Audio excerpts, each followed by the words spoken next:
Okay, good evening, everybody.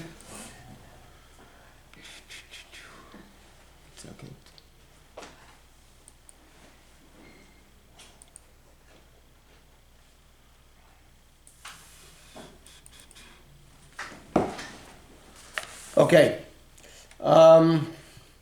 Tonight is Monday night, so we're going to do Parshas Devarim.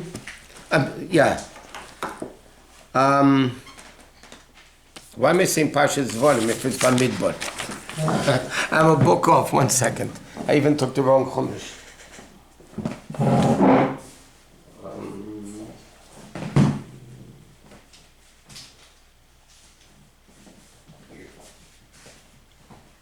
The wrong book, Chumash.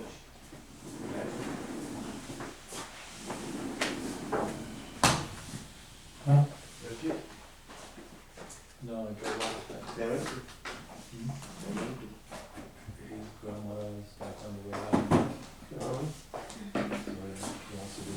I drove around the street 3 times because the shul parking lot was so full. Yeah, it was from mad, but they're only leaving. Yeah, What's but that? I parked on Wilshire. It's okay. No, you're right. That's why I got to find Your out from skirt is this. so cute. Thank you. What is this? Okay, you know what? I'll do it out of Chumash. Okay. You want me to go downstairs and get No, I have it. It's fine. I'm fine. Okay. Back. What? There's one of them. Okay. Yeah, fine. Thank you. So what is Shunk doing here? Okay. So today we begin Chumash Bamidbar, which the Ramban calls it Chumash HaPkudim, the book of Numbers, and even in English it's called Numbers, because the Jews are counted a number of times in this Parsha. Now Rashi says at the beginning of the Parsha, when it says Hashem told Moshe Rabbeinu to start counting the Jews, so Rashi says, because Hashem loves the Jews so much, it means literally that he counts them constantly. Kol shah, he constantly counts them. He says, when they left Egypt, he counted them. When they fell in the egel, the golden calf, Hashem counted them. When he came to rest the Shechin on them, he counted them. And now in Acha Be'ir again, he counted the Jews. So Rashi says, from the Medrash, Hashem counts the Jews very often because he loves them. And therefore, he's always counting the Jews. Now, the problem with that is 2 things. Number 1, I'm going to ask a bunch of questions and make a cholent. Number 1, the Baal HaTurim says in the Medrash, the Jews were counted 9 times in history. The 10th counting, official census of the Jews is going to be, he writes, when Mashiach comes, it'll be the official 10th counting of the Jewish people. That means if you have 3,500 years of history, and Hashem counted the Jews 9 times, it doesn't mean he's always counting them. Okay? In Chumash, he counted them a bunch of times. But he's not counting them constantly. And Rashi says, Mein Eisim Kol Shah, he's constantly counting them. Okay? That's number 1. Number 2, we need to understand, I count my money because I want to know how much money I have. Hashem knows how many Jews there are. What is the purpose of Hashem counting the Jews if Hashem knows exactly how many Jews there are? What's the purpose of counting it? Number 3, when you count something, there's a din like this. Davar shebeminyan, something which is normally counted, never becomes nullified. You know, like this, in halacha, things become nullified 1 in 60, 1 in 2, 1 in 100, the various different halachas of things becoming nullified. And the Gemara says, Davar shebeminyan, it's a din also in halacha, something which is counted never becomes nullified. Now, the counting doesn't make it prominent. Because they're prominent, that's why you count it. To use a simple example, you love money, money's important to you, so you count it. The counting doesn't make the money important to you, because money is important, that's why you count it. Here it seems to imply the opposite, because the counting of the Jews makes them important. But why is that? That's not the way it normally goes. The counting doesn't make them important. And also, counting, if anything, really does the opposite. Counting means everybody is the same. That's the number. Moshe Rabbeinu wasn't counted for more than one. The Korach wasn't counted for less than one, right? So, what is the purpose of saying because they're prominent and important, they're constantly being counted? Counting means they're all equal. So, what chshivas is there by counting the Jewish people? Another thing we need to understand: the counting of the Jews took place through Moshe and Aaron. Like it says in the beginning of the pasuk. So, and then he says, together with you should be the heads of the tribes. But who did the counting? Moshe and Aaron did the counting. So the question is, they couldn't get any yukol to count. I mean, the president doesn't do the Census Bureau to count people. You send out workers, you send out people to count the people.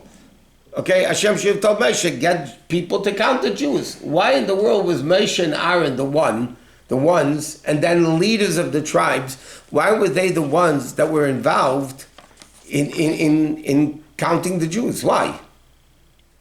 And then the last question is, we learned, mentioned it the other day, the Parsha Bamidbar, the Gemara says we always read before Shavuos.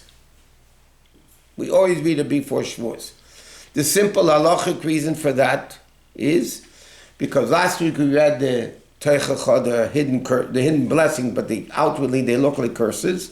We don't want to go straight from a Shabbos of curses to Shavuos, so the way the calendar is set up, we always read Parshas Bamidbar before Shavuos. The same thing we find, the Gemara says, we always read Parshas Nitzavim before Rosh Hashanah. Always. Why? Because the Parsha before Nitzavim is Kisavei, which has the longer Teichacha, the longer admonishment. We don't want to go straight from admonishing the Jews, cursing them, to Rosh Hashanah. So we have a Parsha Nitzavim in the middle. Okay, that's the simple halachic reason. But everything is divine providence. The fact that the book of Bamidbar, Parsha Bamidbar, is the week of Shavuos, Shabbos before Shavuos is always Parsha Bamidbar, there has to show that there's a connection between counting the Jews and Matan Torah. There has to be a connection, not only because we don't want to go from the curses to Shavuos. It's also because there is a direct connection between Matan Torah and the Parsha Bamidbar. So what is this? Okay, so we have a number of questions. Why does Hashem have to count the Jews? He knows. Why does he constantly have to count the Jews when he's not counting them the whole time? And third thing is, the prominence makes the count, not the count makes the prominence. Counting is a problem, everybody's equal, so nobody's prominent. Next, why does it have to come through Moshe or Aaron, not through simple people counting the Jews? And last, what is this a preparation for Matan Torah? Okay? So we find an interesting thing about Matan Torah, which will, when we speak about Matan Torah, I know we said we'll speak about Shavuos Wednesday night more, but as far as the aspect of Bamidbar counting before Shavuos, and that is as follows. The Medrash says, if God forbid there would have been 600,000 Jews minus one, Hashem wouldn't have given the Torah to the Jews. If there would have been 500,999 Jews, Hashem wouldn't have given the Torah to the Jewish people. Every Jew was needed to be present when the Torah was given. And if you think about it, as the Rebbe mentioned many, many times, that includes Jews that worshipped idols, the guys that carried out Pesel Micha, the idol that eventually created the golden calf indirectly, the ones that carried that out, the Jews that carried out idols from Egypt, if they, God forbid, would have been missing, the Torah wouldn't have been given to the Jewish people. So what is this uniqueness that every single Jew had to be present at Matan Torah? Like, why? And what does that mean? So we mentioned that the preparation for Matan Torah was Vayichan Sham Yisrael Neged Ahor. Okay? The Jews camped as one person. One person. Unity. No fighting. All the journeys until then were fights. They came to Midbar Sinai. It was peace. Peace and tranquility amongst the Jewish people. They were one person. Ki ish echad b'lev echad. One person with one heart. Okay. What is that? What is so important over here in this whole thing? Okay, so what is the purpose of Matan Torah? If you look into what happened by Matan Torah, it's something very strange. Look at the Ten Commandments. Okay? The Ten Commandments are all simple things. We learned in Chassidus this morning, a Maimon Alter Rebbe asks the question, Matan Torah was with commotion, kailis, uvrakim, there was thunder and lightning and shofar. It was a lot of commotion, to the extent there was such a commotion in the world, not only by the Jews, that the Goyim, it said, got scared, and they ran to their prophet Bilam, and they said, what's going on here? What's this commotion in the world? And Bilam said to them, the pasuk we say every Friday night in davening, Hashem oiz la'ama yitain. Hashem is giving his strength to his people. Hashem yavarech esami b'shalom. It's all peace. Don't worry about it. Don't worry about the commotion. Okay? So Matan Torah was given with a lot of tumult, right? And they had to separate themselves from the mountain 3 days. There was a lot of stuff going on. Okay? And yet, when you look at the Ten Commandments, look, all the 7 Noahide laws are basically there, that they had to keep anyway.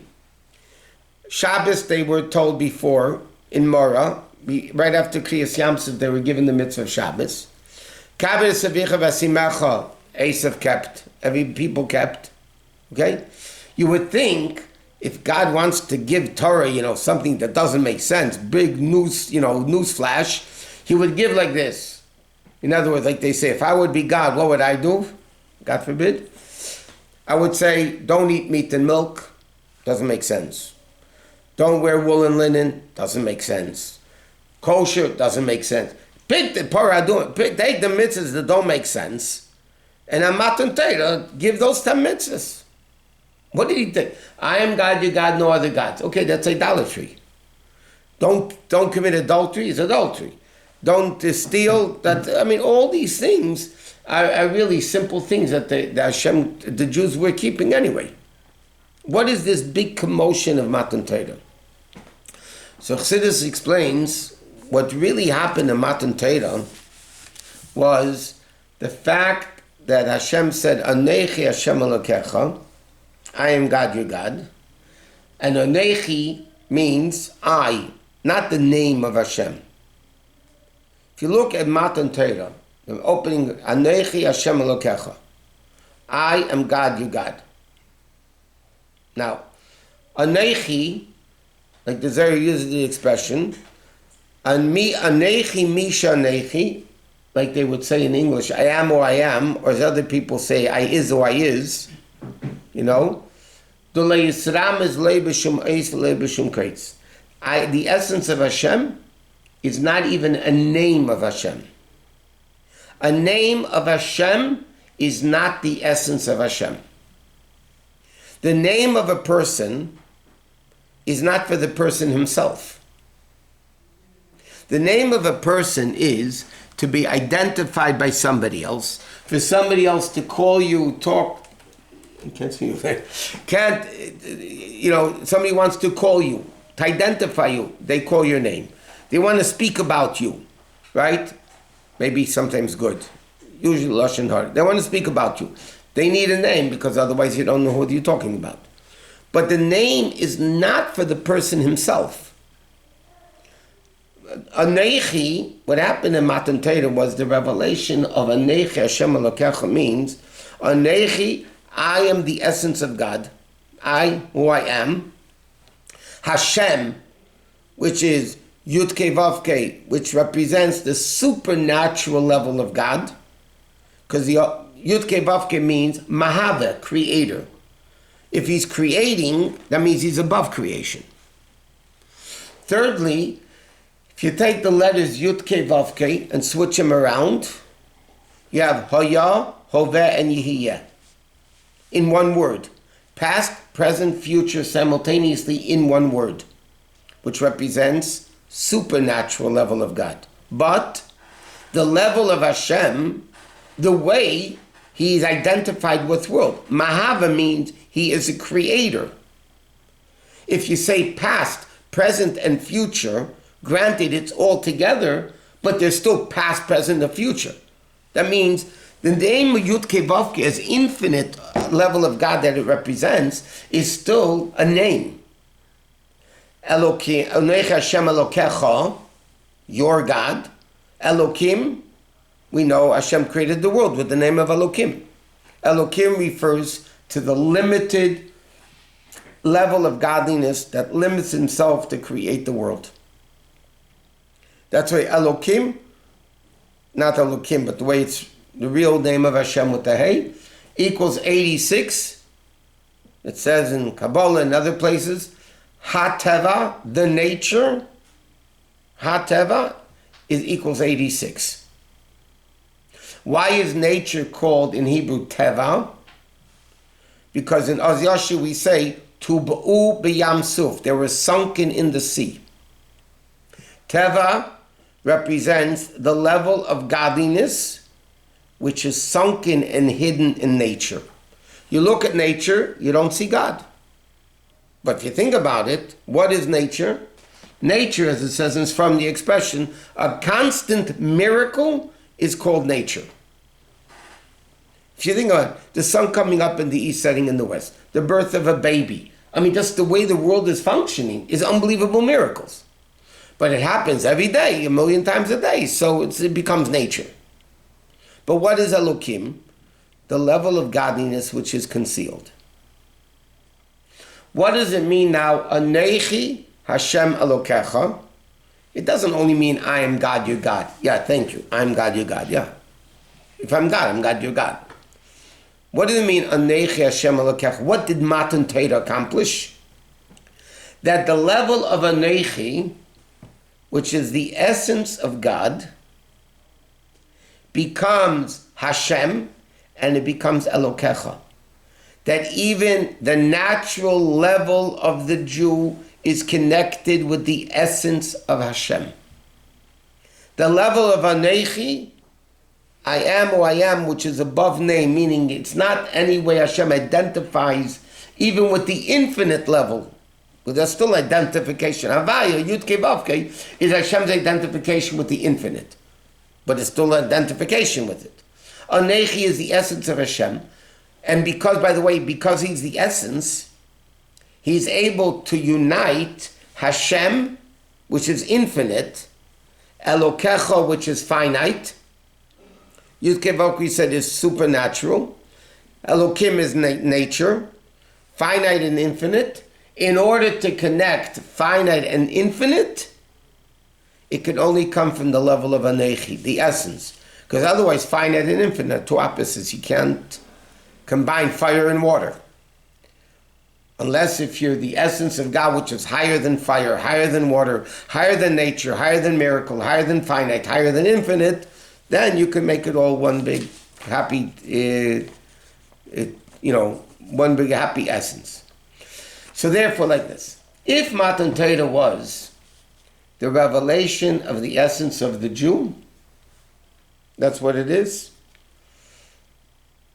When Hashem revealed his essence, what is he touching by this? The essence of every Jew.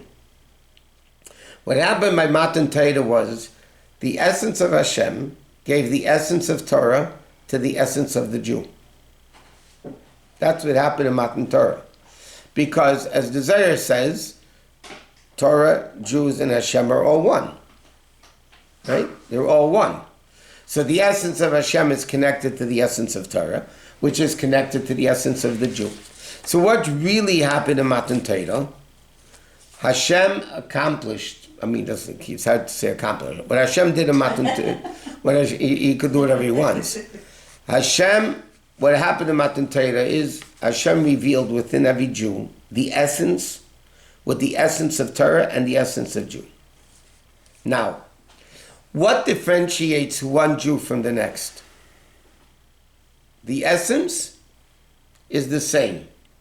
Like we said many times, Moshe Rabbeinu is not more than one Jew, and Kairach, the biggest Rasha, is not less than one Jew. A Jew is a Jew, right? 9 Moshe Rabbeinus don't make a minyan. And 10 of us Yukels make a minyan. Okay? Moshe Rabbeinu is only counted for one person. What does counting bring out? Counting brings out, in other words, like this. Counting means everybody's the same. Like we said before. What does counting mean? Everybody's the same. You're not more than one, not less than one. You're all the same. That's because of what makes every Jew the same, the essence of the Jew. So when Hashem counts the Jewish people, what he's actually doing is revealing the essence of the Jew.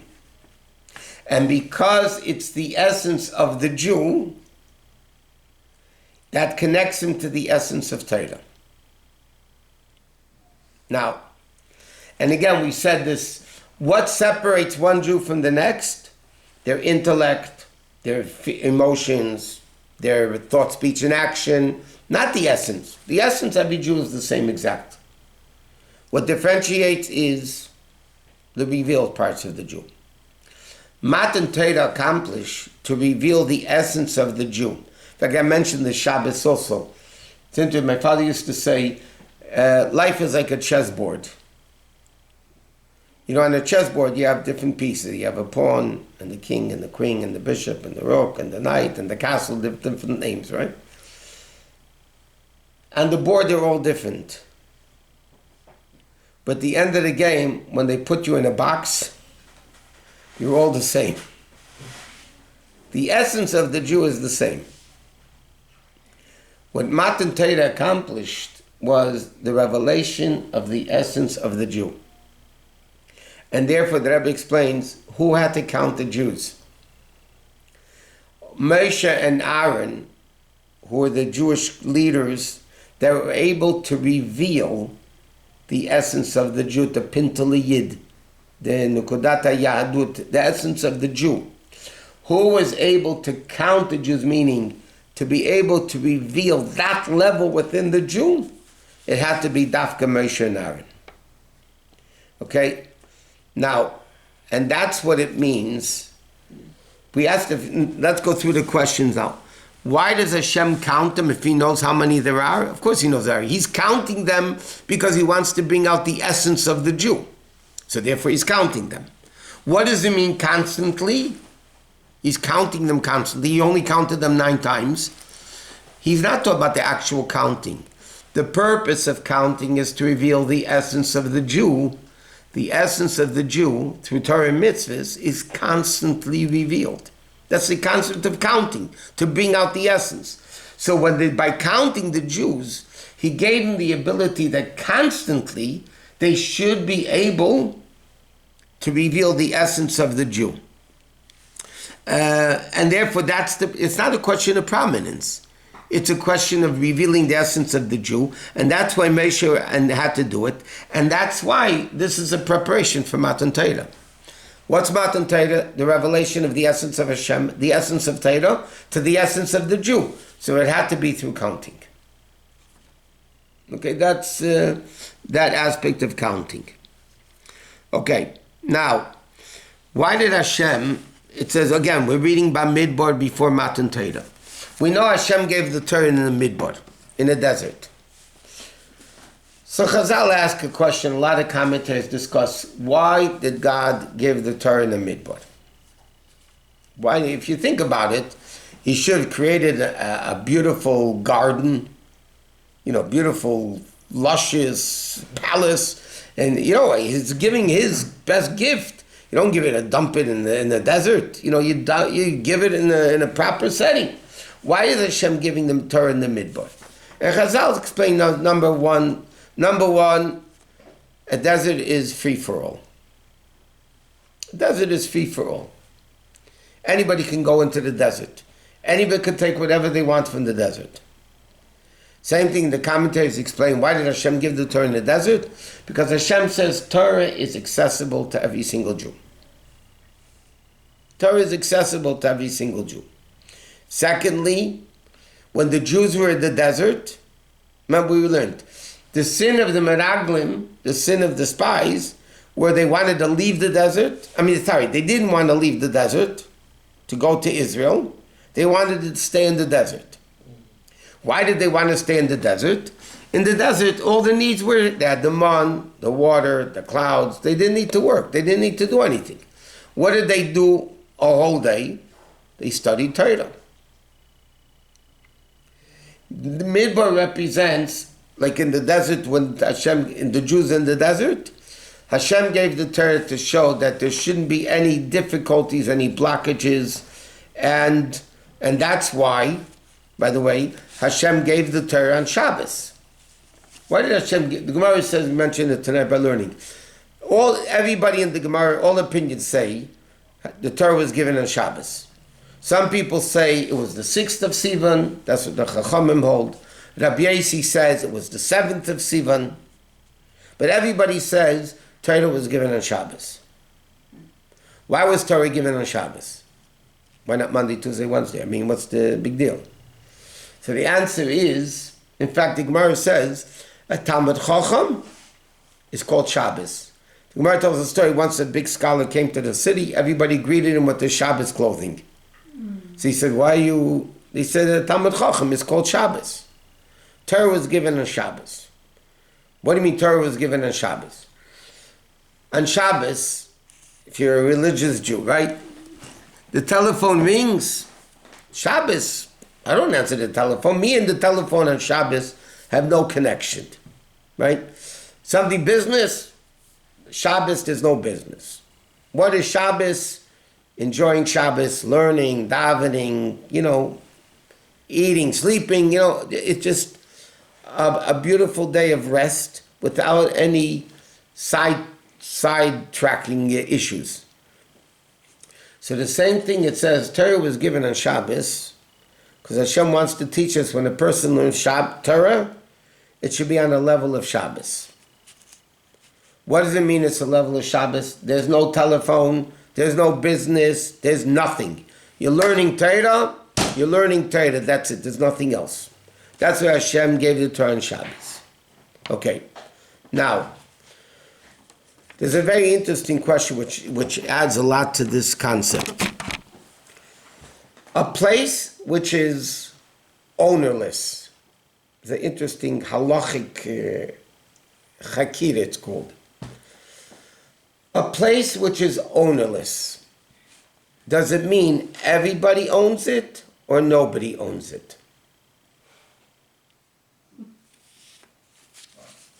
In other words, I'll explain it very simply. It's relevant to this point very much. I come into a desert, okay? Now there's two ways of looking at it. It belongs to nobody, therefore whatever I take belongs to me. Or another way means, if it's free for all, it really is owned by everybody. But when I take it, which I'm allowed to, then it becomes mine. So whose is it? Is it everybody's or only the nobody's? And you have an interesting Rashi in Chumash. Okay, there's a big chakir. A lot of people ask this question. There's a Rashi at the beginning of Vayikra. At the beginning of Chumash Vayikra, when it speaks about the Kabbalist, it says, Adam ki yakir mikem. Okay, Adam, which is an uncommon word, why it says Adam instead of Ish. In Torah, it rarely says the word Adam, it says Ish. So Rashi says, and the word Adam ki yakriv,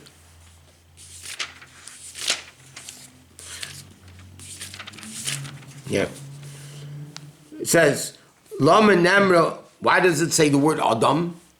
So Rashi says, like, listen to this. Ma Adam Arishon Lehikriv Min HaGezel, just like Adam did not bring any sacrifices from stealing.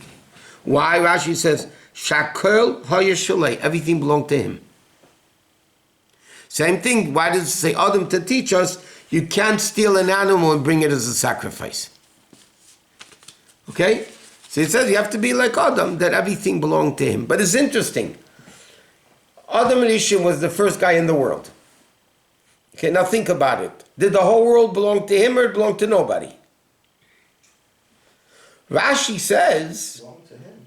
No, it's Hashem that told me. Well, the question is, what he acquired belonged to him. If you go into a desert, again, there's two ways to look. Is everything yours? And the reason why somebody makes a king, acquires it, is to remove your ownership from it?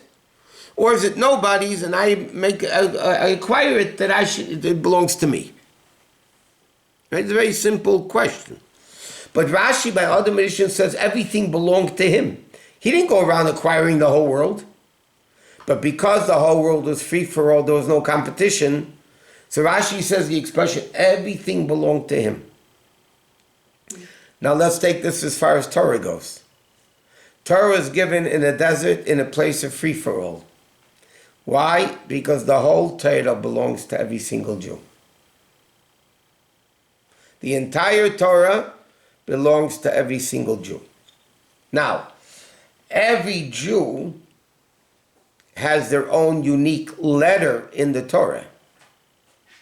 Every Jew, the word Yisrael, the Megal HaMukas, an earlier Kabbalist, said, the word Yisrael stands for Yesh, Shishim, Ribui, Oasis LaTorah. There's 600,000 letters in the Torah. There's only 305,000. But with the vowels and various different methods, there's 600,000 letters in the Torah. Which means every single Jew has a letter in the Torah. Nevertheless, Chassidus explains the fact that Torah was given in a desert means that every Jew owns the whole Torah. It's all ours. Particularly, I have one letter that's uniquely mine, but it's all mine. The whole Torah is mine. And that's why Torah was given in learning Torah. You know, we said this many times. We'd say 3 times a day in davening in Elokai Nitzor.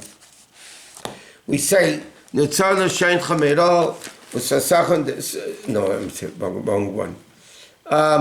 Here. Nitzor l'shein Hashem, please guard my tongue from evil, and my lips from speaking trickery, and the people that curse me, and my soul should be quiet. And then we say like this, V'nafshi kafar l'kol tihya, my soul should be like dust to all. Mm-hmm. And then we say, Psach libi b'seir esach, open up my heart in Torah. Seemingly as 2 separate things. The Rebbe says no. The prerequisite for opening up your heart in Torah is when you have bittul. V'nafshi ka'afar l'kol tihya. In order to be psach libi b'seir esach. And by the way, here's another interesting thing. We don't learn Torah with our heart. We learn Torah with our mind. Why does it say psach libi means my heart? Why do we say open up my heart in your Torah? We should say chachmasi, moichi, whatever, head, roshi. Mm-hmm. Why libi? Because the ultimate learning Torah is when you feel it. We're telling Hashem, open up my heart. Not only should I learn Torah, but I should love it. I should have awe and respect for it. You know, I should glorify it. This is the concept of Torah. So therefore, what is the purpose of Torah? It was given in the desert to show that every Jew has a right to Torah, but it comes and teaches us something else.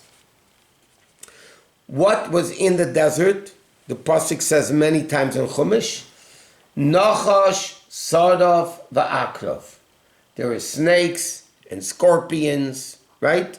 These terrible things in the desert. What happened when the Jews went through the desert? The clouds, got rid of the snakes and the scorpions. That's what a midbar represents. A midbar represents snakes and scorpions. What does this mean in the spiritual sense? The Gemara says, Nachash, snake, the venom is hot. Akrov, a scorpion, the two middle letters are kuf resh kar. This venom of a scorpion is cold. Why is this the hot and cold called Nachash and Akrov, which are like dangerous things? They really, not so good. Because the Midbar, this desert, is full of dangerous things to Yiddishkeit. There's a snake venom, which is the passion and the heat for worldly things. The scorpion is coldness to Yiddishkeit. So Torah says, I'm going to give you the Torah. I'm going to put you guys in a desert and give you the Torah, because the essence of the Jew is going to be revealed through Matan Torah, and the essence of the Jew will be revealed through the counting. So I'm going to put you in a situation where there's enthusiasm of world, coldness to Yiddishkeit, and the mission of the Jew in the desert is to make it a mishkan, a dwelling place for Hashem, through learning Torah. And that's why Hashem gave the Torah. That's why Hashem gave the Torah in the desert for all these things. Number one, it represents free. Oh, everybody owns it. There's no problems. This is the Jew has to do. Then there's another thing in the counting. In this week's Parsha, it says like this. There are three types of counting. Three countings in the Jew, each one different. All the Jews were counted by giving a half a shekel. Mm-hmm. The men were counted by giving half a shekel. How did Levi count? Levi was counted not by half a shekel. The tribe of Levi was counted, all the Jews were counted from the age of 20. Levi was counted a month old. So it says, Moshe Rabbeinu said to Hashem, when he told him to count the tribe of Levi, he said, God, excuse me, how am I supposed to get in to know the newborn babies?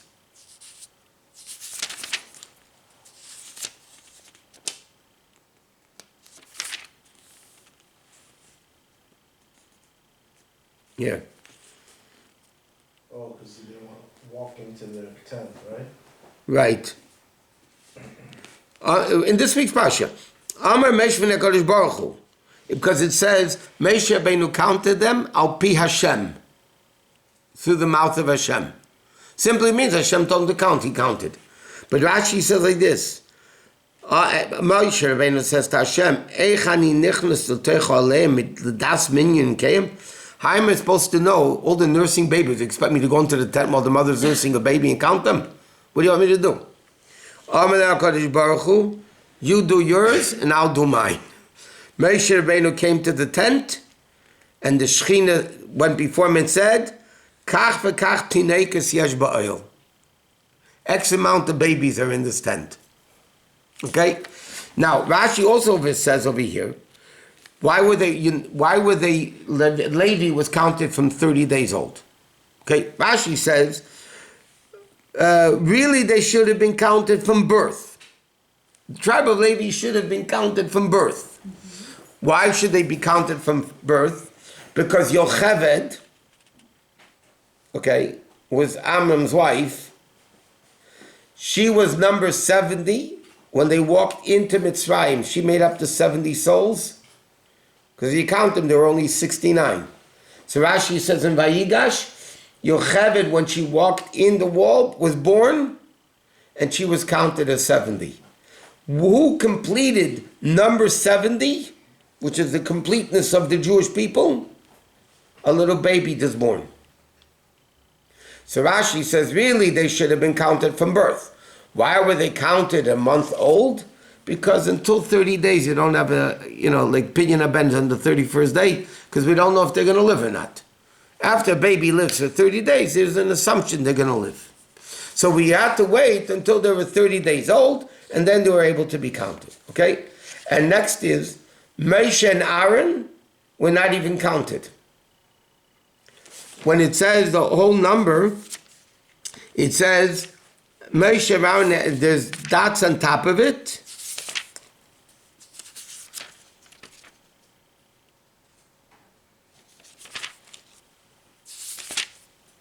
At the final count, it says Moshe and Aaron, okay, and then there's dots on it to show that we're not counted in the counting.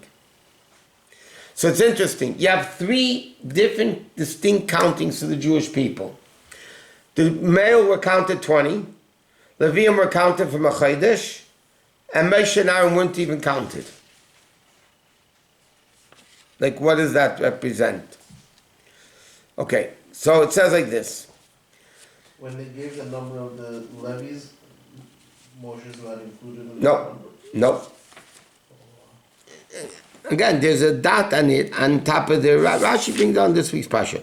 There's a dot on top of it, on top of their names, to show that they were not counted with everybody else. Where is that, Rabbi? Why wouldn't they have been counted? I'll explain to you why. Where it says Moshe and Aaron? Yeah, I'm trying to find the exact pasuk for it. Okay, it doesn't really matter, but here. No, I'm sorry. I think I found it. Okay, which one? Bottom of 835 and 38. Sentence 38? Yeah, chapter 2, sentence 38, where it says Moshe and Aaron. Okay, I'm not going to go... chapter 2, sentence 30. It says Moshe, and there's like two dots. Two dots on it. Above the... Right, so above Rashi the said... shin. Okay, that's it. That's Yeah. okay. So it says they weren't counted. Okay? What? Are the dots in a Sefer Torah? Yeah. Yep. So what does this mean? Why are there three countings? So there's three ways of serving Hashem. The age of 20 represents limitation, limited Torah, mitzvahs are limited. You have to do a mitzvah a certain way, a certain time. Okay, you have to do it in limitation. All mitzvahs are limited in time and place. Okay? If somebody puts on, eats matzah tonight and makes a bracha, they're getting an aver for making a bracha in vain. Okay, every mitzvahs represent time and place. Torah is above time and place. That represents the Shekhinah, counting the tribe of Levi. Levi was Rosh Yeshiva of Mitzrayim. So Levi is above time and place because Torah is above time and place. In fact, I'll give you an example. The Gemara says, whoever learns the laws of Korban is considered as if he brought it. Kol halemed Torahs ola, kihilu ikriv ola. Now, if that means to think about it, if a Jew wanted to bring a korban, number one, he had to bring it to the Beis Hamikdash in Yerushalayim. It could only be brought during the day, and he couldn't be impure. An impure person can bring a korban, right? Yet, if a guy tonight in Beverly Hills, who's Tomei, learns about the korban oila, it's considered as if he brought it. But what do you mean he brought it? It's night, and it's you can't bring a korban at night. Because Torah is above time and place. That's the level of Levi, who should have been counted from birth. So the 20-year-old is the concept of avodah of mitzvahs. Mitzvahs are limited, the age of 20, a limitation. Then you have the Shekhinah, which is Torah. That was Shevet Levi, counted by Shekhinah. And then you have Moshe and Aaron. That's the level of Mesiras Nefesh, self-sacrifice. Aaron HaKohen was told, Min HaMikdash leYetze, he can never leave the Mikdash. He was allowed to go out for, a little bit during the day. But Mesiras Nefesh means you have to be, like Moshe and Aaron had, Moshe Rabbeinu sacrificed his life for the sake of Torah and the Jews, right? When he broke the luchos and the whole thing. So there's different aspects of Kedusha, of counting that a Jew does. And the Rambam says, interestingly, not only did Hashem count Shevet Levi, did Hashem designate Shevet Levi, but anybody who is going to dedicate their life and soul to serving Hashem is Shevet Levi. That's what the Rambam says. Lei Shevet Levi Balvad. Not only did Shevet Levi that Hashem make unique that they're serving Hashem, any Jew that is interested in serving Hashem, that Jew is called Shevet Levi. So therefore, this level of Levi that being higher than time and place is shaykh to every single Jew. And therefore, the three countings of the Jews from 20 represents limitation, that's mitzvahs. Shevet Levi is counted by the Shechina, that represents Torah above time and place. And Moshe and Aaron represent Mesiras Nefesh, is above counting. It's not reckoning, it's above reckoning, and that's what it is. Okay, now,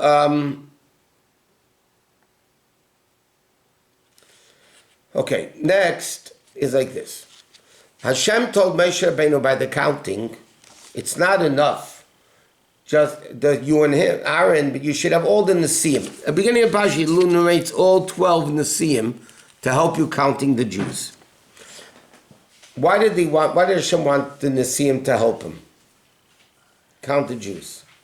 So he says like this, there's two aspects in Yiddishkeit. Again, a Jew is likened to a Sefer Torah. We learned in the past, Sefer Torah is a very strange halacha. Number one, if there's a letter missing, the whole Torah is not kosher. A little yud, the smallest letter, is missing some far-fetched place in the Torah, the whole Sefer Torah is no good. If it's at the end of Chumash Devarim, you can't even read the book of Bereshis from it. Okay, every letter counts. Like we said, every single Jew counts. God forbid, if one Jew would have been missing, Hashem wouldn't have given the Torah. That means the Jews have to be together, right? Yet, if two letters in the Sefer Torah touch, it's not kosher. If two letters touch, even a drop, the whole Sefer Torah is not kosher. That doesn't make sense. Here we're saying every letter counts, there has to be unity. But if two Jews touch, then it's also no good. So what is it?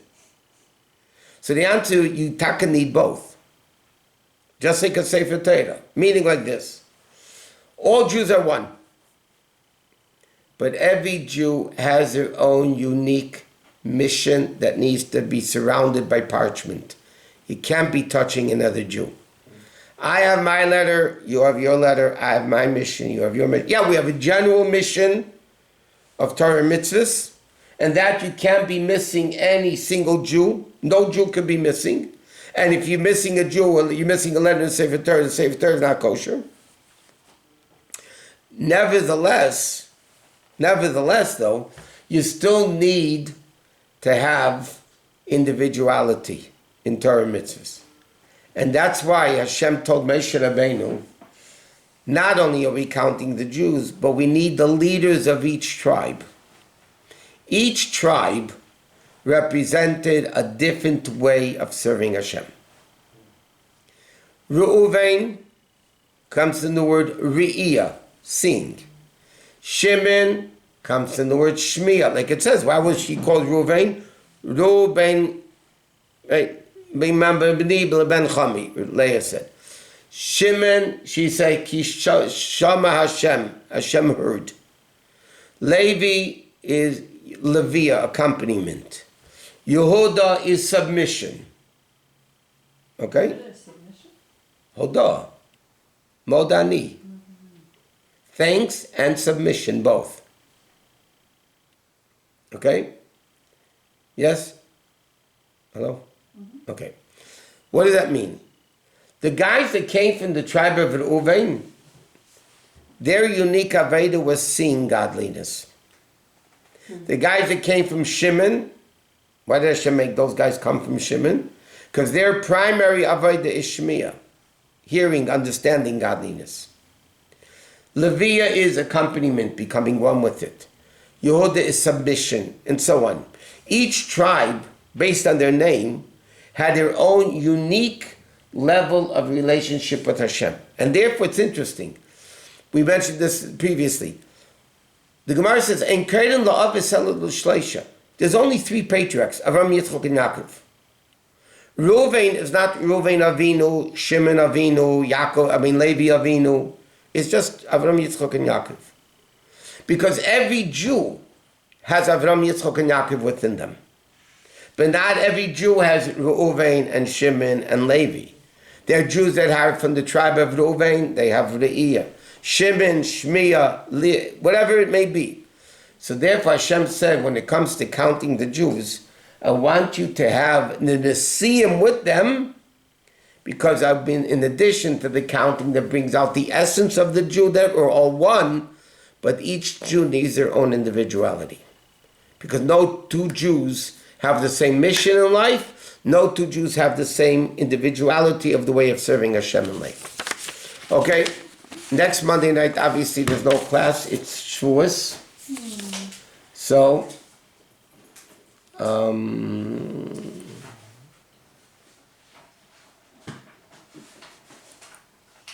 Thank you very much, Rabbi. take care, everybody. Have a good week. Wednesday night will be a class of Halacha.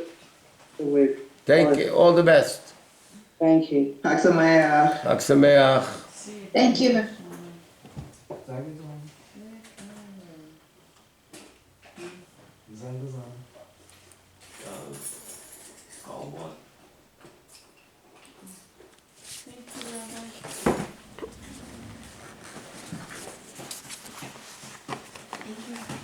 Rabbi, what was the thing that they put Tachash? Tchashim. There was an animal that Hashem created only for that generation. Tachash hide? Tchashim is a multicolored hide. What is it? It's called tachash. There's no name for it because it was never